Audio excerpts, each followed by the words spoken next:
حضرت علی رضی اللہ عنہ نے فرمایا، رشتوں کی خوبصورتی ایک دوسرے کی بات کو برداشت کرنے میں ہے۔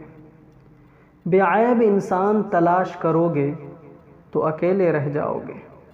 حضرت علی رضی اللہ عنہ نے فرمایا، زندگی کے ہر موڑ پر صلح کرنا سیکھو، کیونکہ جھکتا وہی ہے جس میں جان ہوتی ہے، اکڑنا تو مردے کی پہچان ہوتی ہے۔ انسان کو اچھی سوچ پہ وہ انعام ملتا ہے جو اچھے اعمال پہ نہیں ملتا، کیونکہ سوچ میں دکھاوا نہیں ہوتا۔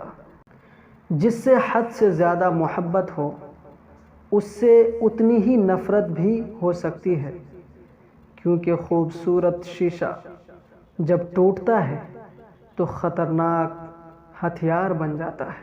اگر تم سے کوئی ناراض ہے اور اس کو یہ غرور ہے کہ تم ہی اسے مناؤ گے تو تم اس کے غرور کو ٹوٹنے مت دو۔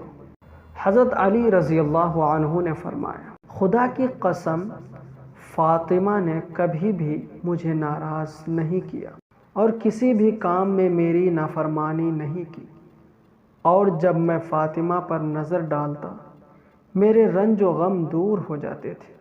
ایک دوسرے کے ساتھ شیئر کرنے کا ہنر سیکھتے ہیں اور رشتوں کی دیکھ بھال کرنا سیکھتے ہیں۔ بہن ماں کے بعد رب تعالیٰ کا بہترین تحفہ ہے۔ بھائی جو کبھی کہتا نہیں کہ وہ اپنی بہن سے پیار کرتا ہے، لیکن اس دنیا میں بھائی سے زیادہ پیار کرنے والا کوئی نہیں ہو سکتا۔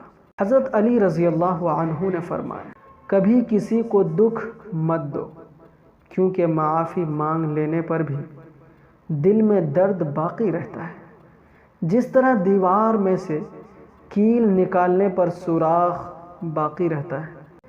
منہ میں زبان تو سب ہی رکھتے ہیں، مگر کمال وہ کرتے ہیں جو اسے سنبھال کر رکھتے ہیں۔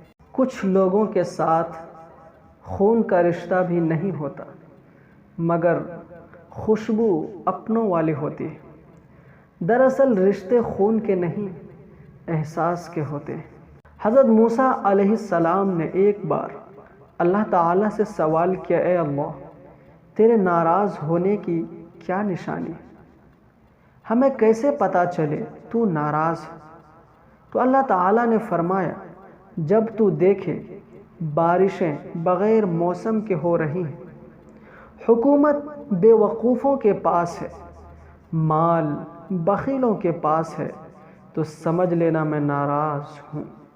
رشتہ کوئی بھی ہو، خوبیوں اور خامیوں سمیت برداشت کر کے نبھایا جاتا ہے۔